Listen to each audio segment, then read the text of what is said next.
Alors au XIXe siècle, lorsqu'on souhaitait se baigner à Laval, il n'y avait pas d'autre alternative que de se baigner dans la rivière Mayenne. C'est en mai 1845 que la municipalité elle décide de créer un véritable lieu de baignade.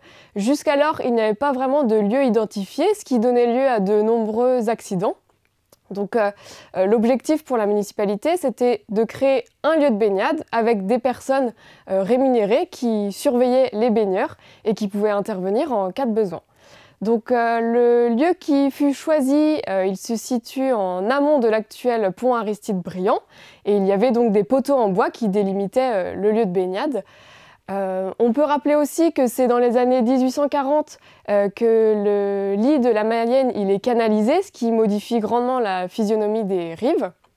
Pour les modalités pratiques, la baignade elle était gratuite, elle pouvait se faire du 15 juin au 15 septembre, de 6 h du matin à 20 h le soir.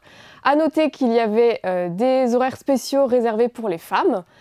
On accédait à la baignade par un pré, le port du caleçon était obligatoire sous peine d'expulsion ou de poursuite et on recommandait aux gens d'attendre 3 heures après le repas avant de se jeter à l'eau.